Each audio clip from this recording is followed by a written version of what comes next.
Mankind has always had a fascination with the incredible. Engineering feats that defy belief, works of art that speak to the soul, scientific discoveries that change the world, scenes of nature that awaken our senses. We call them wonders. But the greatest wonders of all time were the miracles performed by one man almost 2,000 years ago. The world had never seen anything like it before, nor has it since. So let's be amazed again at the 7 wonders of the Word.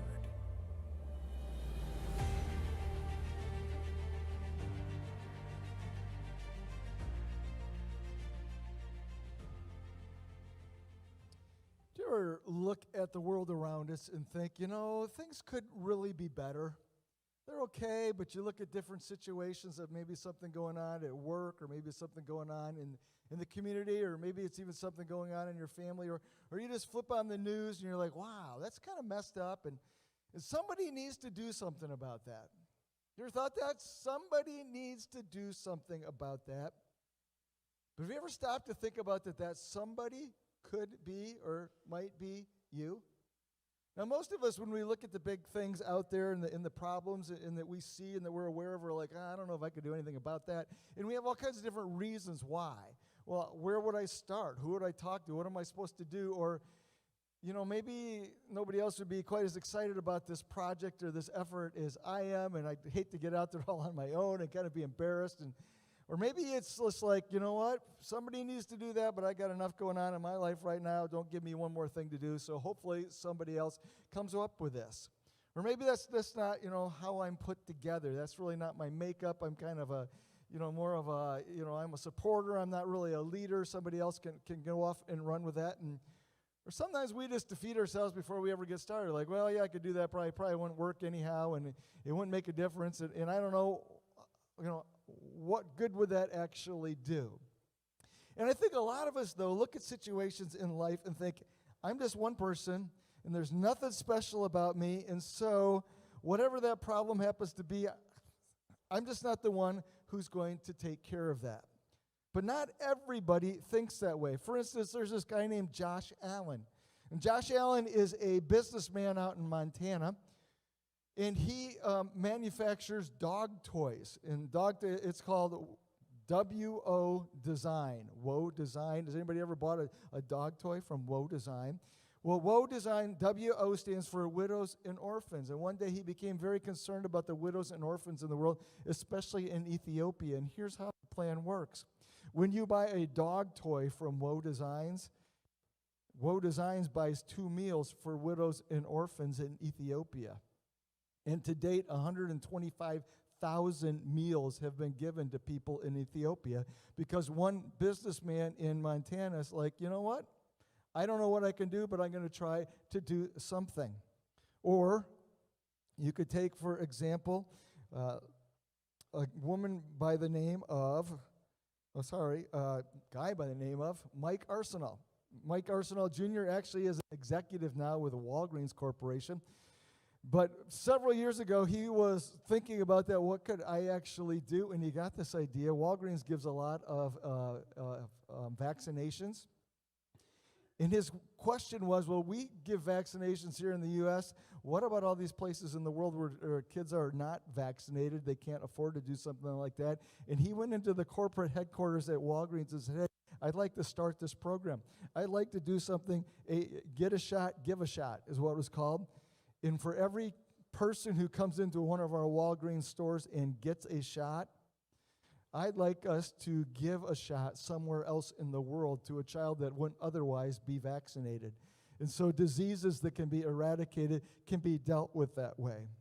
Or maybe you can be like Liz Bohannon, who was a young woman who I think did a study abroad in Uganda. And she was just struck by the fact that other women in Uganda had no chance of going to college because there just wasn't the funds available to do that. And so she decided that she was going to have to do something, and she got this idea to make sandals. And so she made these sandals, and she hired Ugandan women to actually help her make these sandals, and as they went to work, that gave them the money to actually go to college. Well, this business grew. It's called Seco Design. You can find it now. Actually, it made it all the way to Shark Tank, and it's now the largest shoe exporter in East Africa because this one girl said, I have to be able to do something. Well, we hear those stories and we think, well, I could never do that. That's not my makeup.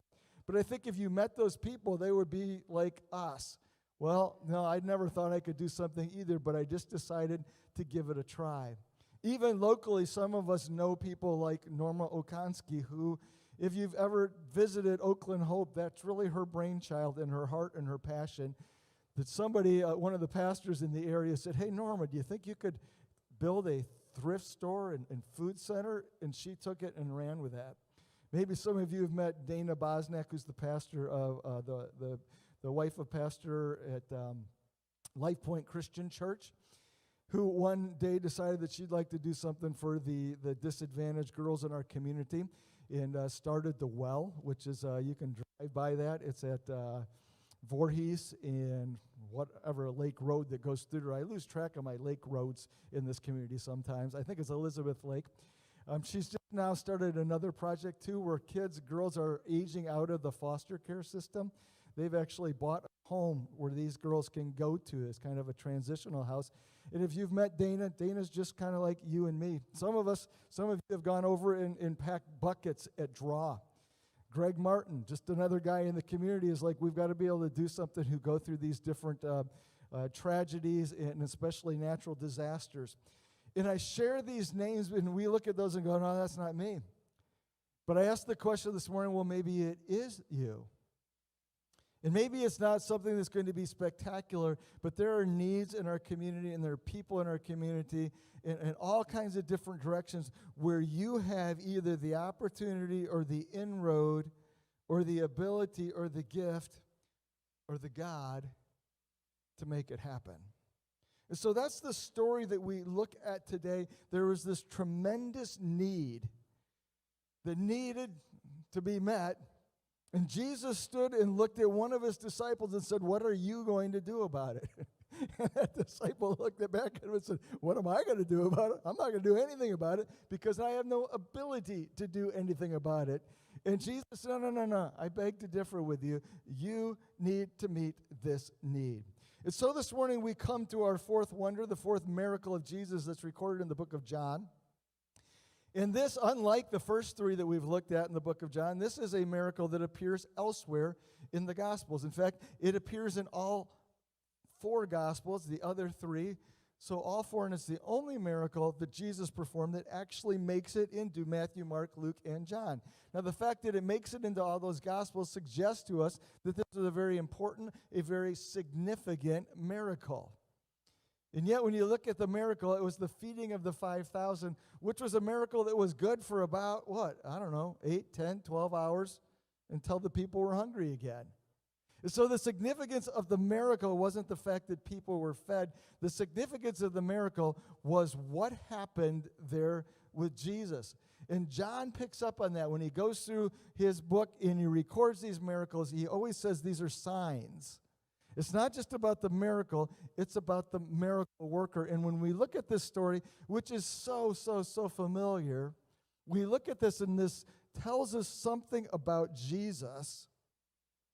But in the process this morning, as we look and we learn about Jesus, we're going to learn something about ourselves as well, especially as we look at this idea of what do we do when we come face to face with needs around us.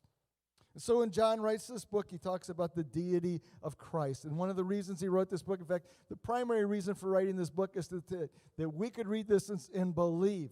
This is Jesus. This is the Son of God. He is equal to God. And so we can believe in the deity of Christ. But it's also about his person. And what we see here all throughout the book, and especially again this morning, is we see a God who is engaged with us. We just sang about Jesus as the generous giver. And so just in a quick review here, we see that in the story of the water to wine, we see that Jesus is engaged at a wedding. And he keeps the party from being ruined. And he brings wine when there could have been water, and he doesn't just bring wine, he brings fine wine and great wine to the party there because he cares. But we also learn about that Jesus is in the business of transformation, and he can change us or he can change the situations that we're in, and he can make something better out of it. We looked at the royal officials some, where we learned that Jesus is the God who's always present. And even though he stood in Cana and a sick boy lay in Capernaum, 20 miles away, Jesus was able to heal him. And whatever the need that we have in our lives, Jesus is that present today that he can meet that need. Last week we talked about the lame man at the pool, and we discovered that Jesus was the God who heals. And not just physically, although he said, take up your bed and walk, and the man walked, but also spiritually, because he came back to the man and said, hey, this life you've been living, let's get that turned around. And he can heal us physically, spiritually, but also emotionally, relationally, mentally. He is the God who heals. And so we come to this story this morning, the feeding of the 5,000. And if you grew up in Sunday school, I mean, it was like a staple, right? Every year you got to hit that story sometime.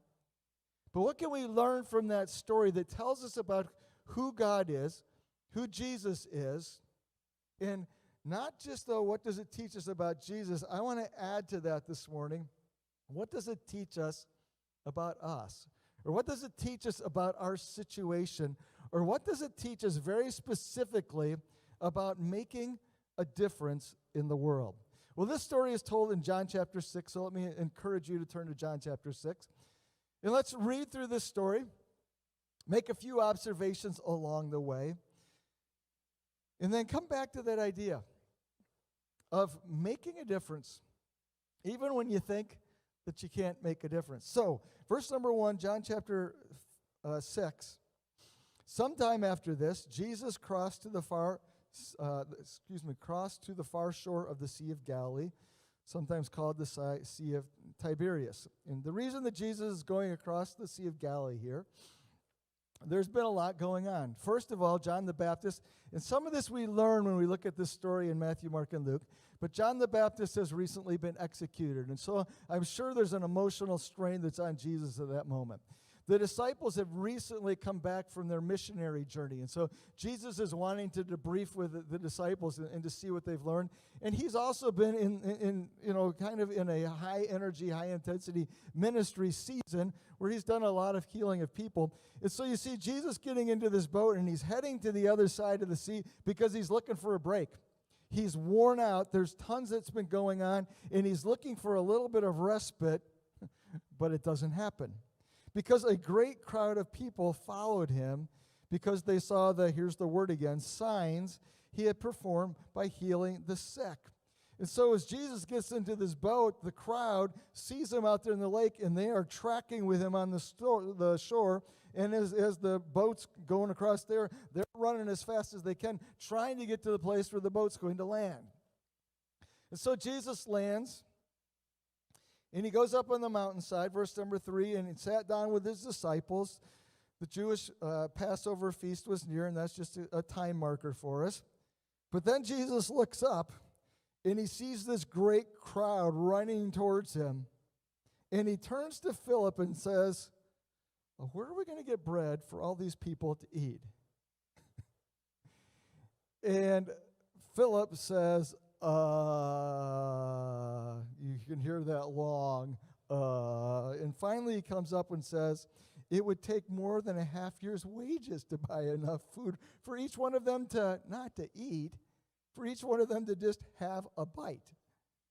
And what Jesus is doing here is he's asking him a question, but not really asking him a question. He's actually making a statement. Hey, Philip, if you wanted to feed these people, could you pull it off? And Philip's answer is, absolutely not. What you're asking is impossible. Well, we're told in the other Gospels that Jesus sends the disciples out into the crowd to take inventory. Go out there and see what resources we have to work with when we're going to feed these people. And Andrew, Simon Peter's brother, verse number 8, speaks up and comes back and says, here's a boy with 5 small barley loaves and 2 small fish, but how far will they go among so many? And so we get a few more details there. Just that they have found this young man's lunch, and we don't know the age there. He could have been anywhere from 8 to 18, just a youth there. But they bring his lunch back, and they hand it to Jesus, and they're like, okay, this is all we got. We checked with everybody. There's not much to work with here. Here you go. And Jesus says to them, well, go ahead and have the people sit down. And there's plenty of grass in that place, and they sat down. About 5,000 men were there. And Jesus took the loaves, and he gave thanks, and he distributed to those who were seated as much as they wanted. And he did the same with the fish. And we're told in the other Gospels there that it wasn't Jesus that actually distributed it. It's Jesus that broke it. He gave to the disciples, and the disciples, with whatever receptacles they had, baskets or dishes or plates or whatever, went out and they served it to the people. And everybody had as much as they wanted. And in fact, when they had enough to eat, he says to his disciples, gather the pieces that are left over, let nothing be wasted. So they gathered and filled the 12 baskets with the pieces of the 5 barley loaves left over by those who had eaten. And we see this great miracle take place, and I'm not sure that everybody even was probably tracking with how great it actually was. Because if you're just sitting there and somebody passes the basket along, and they're like, oh, okay, there's something there to eat, and you take that out. But I wonder, as they started to be passing around, the people started like, where are they getting all this food? Like, I saw them get out of the boat. They weren't carrying a whole lot with them. And check out how many people here. And probably gradually it starts to dawn on the crowd what's going on here. Like, Jesus is like creating this food, not out of nothing. He started with something, but essentially out of nothing. And after verse number 14, after the people saw the sign that Jesus performed, they began to say, whoa, surely this is the prophet who has come into the world. And there's a shift here. And that these people are starting to realize that it's more than just the miracle. It's the miracle worker. And that's John's point all throughout his book.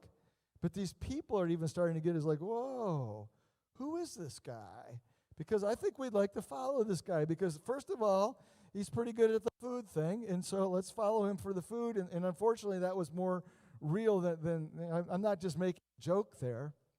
But they also saw him as maybe the answer to like this Messiah thing that they were looking for. And maybe he could be that Messiah, which he actually was, but he could kind of get rid of the Romans, and life could be so much better, and we could just follow him. And wouldn't this be great? Every day we just show up in the hillside, he feeds us and teaches us, and off we go. And so they start to get this idea of who he actually was.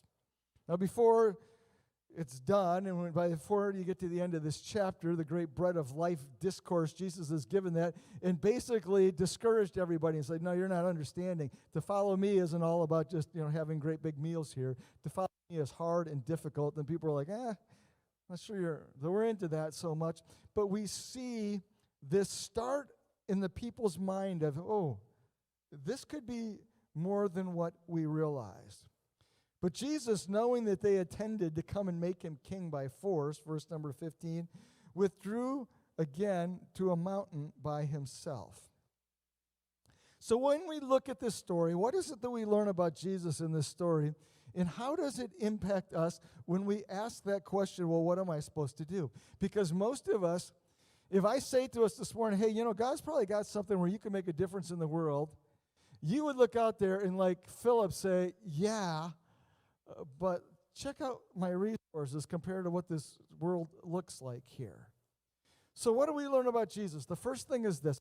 Jesus prioritizes the need of people. Jesus prioritizes the need of people. There we go. Over his own fatigue. It had been a rough season of ministry. Jesus is looking for a break. And he's heading that direction when all the people arrive. And what does he do? He turns around and heads right back into the people. And I love that too, because you can never wear Jesus out with your needs. And when you need him, he's not walking away so that you can get a break. He's turning around and looking at you and saying, okay, what's the help that you need? And Jesus always prioritizes the needs of the people. That's the needs that we have. But as we look at Jesus, that's an encouragement to us as well, isn't it? Jesus prioritizes the needs of the people over the available resources that are there. And a lot of times we decide what we can do in a situation because we take inventory of the resources that we have and decide whether or not we're up to it. So, well, there's a need right there, but I would have to volunteer time, and my schedule is just full, and so I don't think I can do that because I don't have the resources. Or there's a need over here, and maybe I could get to that, and maybe even financially, but I just checked the bank statement, and it's like, well, not this month. That's not going to happen because I don't have the resources for it. When Jesus saw needs in the community, the resources were not an issue. The need was the issue.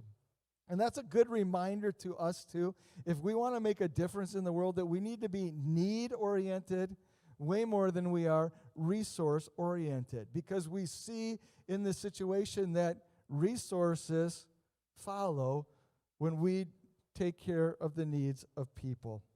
And so we see in this situation here, we have a God who is generous, we have a God who is gracious, and again, like every miracle, and I'm repeating myself and I realize it, but it's such an important point. Every miracle received was an act of grace. There wasn't a single person who lived on earth when Jesus walked earth where Jesus walked up and said, "Oh, you're such a good person. Let me do something nice for you." Every single time a miracle was performed, Jesus walked up to a person and he generously did for that person because he's a God of grace who meets our needs not because of who we are or what we've done. In fact, meets our needs and cares for us in spite of what we are, in spite of what we've done, because he's a God of grace. But here's the truth that we take away from this first point. If Jesus prioritized people and needs over resources, then we need to prioritize people as well in needs that they might be facing. And so we can look around in our families, our workplaces, our schools, our community, and say, "Oh, whoa, there's a need." And instead of stepping back and saying, "But I couldn't," to say, "Well, let's not go there because that's a resource question." Instead, let's say, what needs to happen and step into it and see what plays out. Secondly, Jesus sees challenges as opportunities. And when he asked this question of Philip, he's not really asking a question to learn something. He's asking a question to teach something. He's saying to Philip, "Hey, Philip, there's a huge need right here. There's a huge challenge. And you know what? We're going to have to figure this out." But I love that even about faith is the fact that when we face challenges, Jesus sees them as opportunities. We label them as things like problems and roadblocks and hazards and disappointments and frustrations, and we have all of our negative words for those challenges. Jesus looks at them and goes, "Oh, no. See, because of this right here, when it's all taken care of, you're going to know that it's me." And so when we face challenges, we don't need to be defeated or discouraged by them, because there are opportunities for Jesus to reveal himself. There are opportunities for Jesus to reveal his power. There are opportunities for Jesus to actually teach us things. There are opportunities to engage us in the realm of the supernatural. And hang on to that thought for a second. But because Jesus sees problems as opportunities, that's the challenge for us too. We look at the world and say, "Oh, wow, there's a need there. Oh, there's a problem there. Oh, there's a bad situation there." That should draw us to them instead of push us away. In our natural response to that is like, "Oh, I don't think I could do that." Where we need to look at that and say, "Oh, somebody needs to do something about this. There's a tremendous opportunity here that shouldn't be wasted." But let me go back to that last statement I made there about it's an opportunity to engage us and to invite us into the realm of the supernatural. Here's the third point. Jesus uses people to accomplish his work. Jesus uses people to accomplish his work. As you think through that story, over and over and over again, the disciples are the ones who are the doers here. Jesus says to them, you feed them. Jesus says to the disciples, you go find out what resources we have here. Jesus says, you have them sit down and sit them down in groups of 50 and 100. So he must have been telling them, you go take account here too. You go pass out the food. You pick up the leftovers. And he keeps over and over and over again. This whole miracle was performed in a sense by the disciples. Now, Jesus was multiplying the food, but what was Jesus doing? I'm guessing he was standing there. I'm sure he wasn't running around to every basket and continually touching it. And so Jesus was providing as his disciples were actually serving. And it's this idea of a partnership. And we talk about, Kim mentioned it already in the announcement this morning, we talk about excelling in mission. Our mission is simply this, is meeting needs around us. So that's meeting the needs of my family. That's meeting the needs of the person who sits in the row next to me at church. That's meeting the needs of the person that I work with. That's meeting the needs of the neighborhood. That's meeting needs. That's what our mission is meeting needs. And Jesus uses people to accomplish his work. Last night, I had a great time. Went to a lake party on Williams Lake to watch the fireworks. And one of the people in the church says, hey, that lives on the lake, says, come on over, and maybe you want to invite the international people from Connect the Nations. And I was like, that is a fantastic idea. So last night, I think there was 10 or 12 people from Waterford Community Church, part of the outreach team, and a few extras. And then there were 10 internationals from our community that got together. And we sat around and we ate and we talked and we rode the boat and we watched an incredible fireworks thing. But there was something going on there last night that I think is supernatural.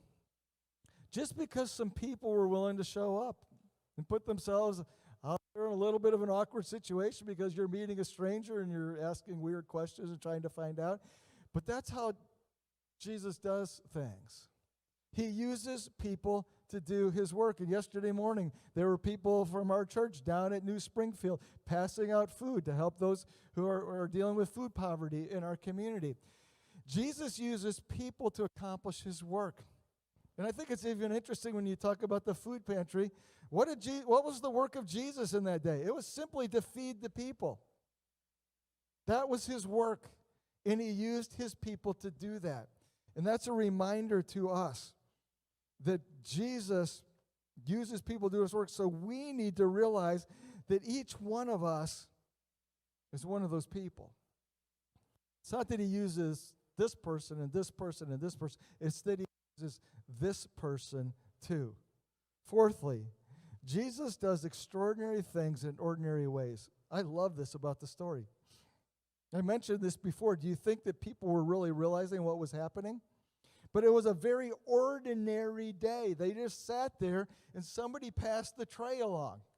And it got to me, and I pulled out my meat and or my fish and my bread, and I passed it on to the next person. And it was just a very simple, ordinary thing. What do we do every day? We eat. Sometimes when we're in a crowd, we pass the tray along. But a lot of times, the great things that Jesus does in our stories is just in those moments of passing the plate. It's just in those moments of passing the bread along. And Jesus can do extraordinary things in ordinary ways. And sometimes we're like, okay, I'm going to step up here, and I try to make a difference, and I'm like, well, nothing really happened. Oh, yeah, it did. It's like, okay, so maybe I went down yesterday, and I passed out food there, and nothing happened. Oh, yeah, it did. Because Jesus does extraordinary things using ordinary means. And sometimes we sell things short, sell our efforts short, because they seem so ordinary. I'm just passing out food. And Jesus, but you don't know what I'm doing with that. You don't know the difference that I'm making with that. And it's oftentimes that we look back that we realize the impact that was made. Well, there's a fifth thing here too. It's this. Jesus gives us power that exceeds our potential.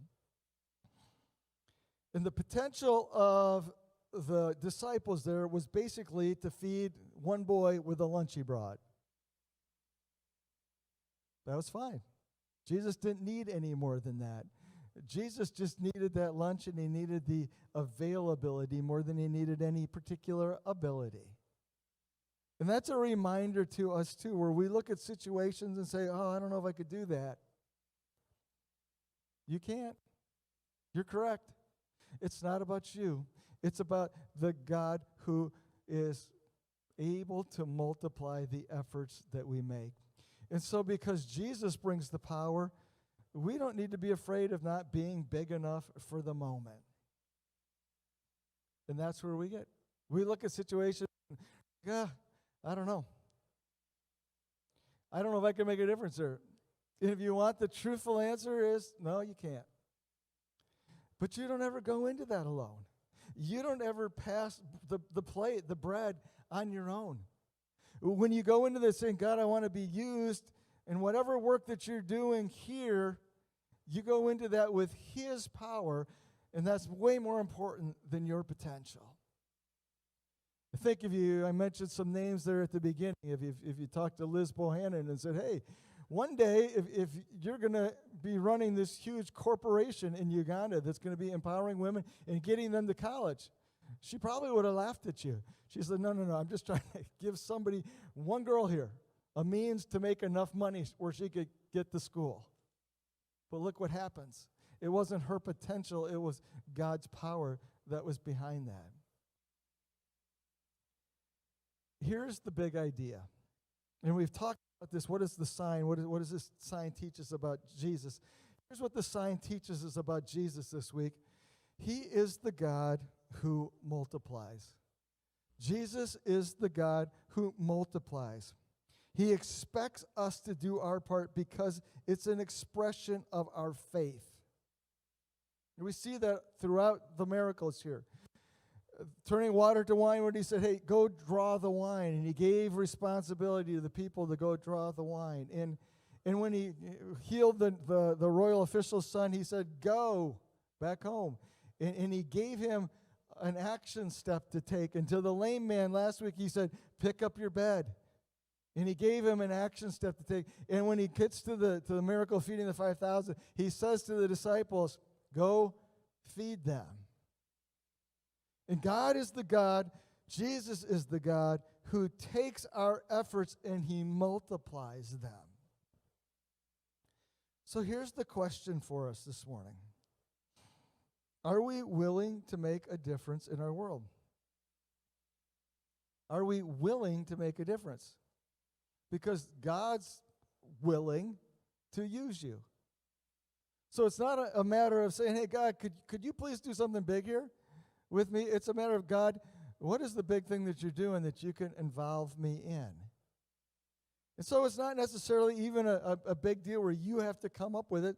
It may just be simply saying, God, make me aware of needs around me and of how I might be a part of that. Maybe it's simply with feeding people who have needs. You could be a part of what we're doing at New Springfield or Oakland Hope. Maybe it's with friendship. We do these international events, and I think this would be true for the people who have done them, is I'm always surprised at how much those people want friendship. I mean, it's kind of scary. Think about that. You're from some foreign country, and this person invites you to go to somebody's house you've never met. Why do they come? Because they really need friends. They're going to say, okay, I can be a friend here. Maybe that's what God wants to do to use you. Maybe it's helping with schoolwork and reading. I'm excited that maybe we can get back into Grayson School this fall. Last year we were kind of on the outside there simply because of the pandemic. But maybe God can use you in that place. And we have worked as a church to try to identify areas where you can plug in. But what would it look like if we all said, you know what? I'm going to engage here. And it could be helping in Faith Mountain, or it can be serving in the nursery, or it can be something that you're doing at work or doing in the neighborhood on your own. But God, Jesus, wants to use us and engage us. And sometimes we sit there and okay, yeah, you're right. I want to do something big for God. That's not the point. The point is that God does something through you. And there's a huge difference there. God's not looking for you to do anything big for him. He doesn't need it. God's looking, though, to do something big through you because he wants you to experience that. And can you imagine? Finally, the crowd went away, and finally Jesus, well, he sent the disciples out, and Chris is going to talk about that next week. And they went out on a boat, but can you imagine what the conversations were about that night? Wow, did you see what just happened there? That was crazy. I mean, we had that one lunch, and whoa. But I wonder in your story, I wonder in your life, if you came to Jesus and said, okay, make me aware of the needs around me and then use me in whatever way possible, I'm in, what would happen? We've been talking about a wonder every week, and the first week we wondered how many chapters in the book of John we could read and read, I don't know, well over 500. And the second week we talked about praying for our kids, and I think last count it was like 139 days of prayer for kids. And we haven't totaled up. Last week, just small acts of kindness. This week is simple. We've got the Lemonade for Hope coming up this weekend. Last year, we raised over $1,000 just in 4 lemonade stands. This is what I'm wondering this week. How much money can we raise for that? There's a need out there in our community, and we can be a part of Jesus meeting that need. And so that's the wonder. We'll get a number back from the lemonade stands next fall, but you can be a part of that. You can show up. And by the way, if you show up, that's a great way to represent the church in the community. I know some of the lemonade stands last year, people were like, where are all these people coming from to this lemonade stand? It's like, oh, they're from our church. And so it's a great way to promote that. But that's what we're wondering this week, because we have a God who multiplies. And he can take our efforts, even as simple as something like a lemonade stand, and he can do something pretty crazy and incredible with it. He can take our little and make a lot out of it. Let's pray. Jesus, we celebrate you this morning because every one of us comes here and we have doubts and we have fears and we really question our ability to make a difference. I suppose we're right in many ways, but we know you, and we know that you are a difference maker. We know that you're the God who cares, God who meets needs. And Jesus, I just pray for each of us sitting here this morning or who's watching at home that you would just speak to our hearts and convince us of the fact that we don't have to be something great because you are. And convince us of the fact, though, that you want to use us. So our heads are bowed and our eyes are closed. Let me just offer this challenge to you this morning. Would you pray, would you make this commitment in your heart to say, Jesus, if you will show me a need and identify a step for me, I'll take it. It's a big thing to say. But Jesus, if you'll show me a need and identify a step, I will take it. Would you make that commitment? Maybe the commitment that you need to make today is simply to be a Jesus follower. It's not always easy, and Jesus says that, but it's always worth it.